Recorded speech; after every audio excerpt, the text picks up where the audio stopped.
almost like a cable connection. Let's see the glider. It's a N66417.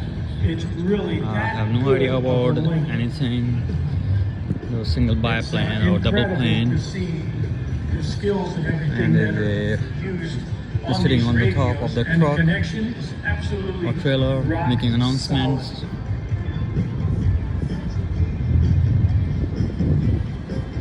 People are taking pictures with their family.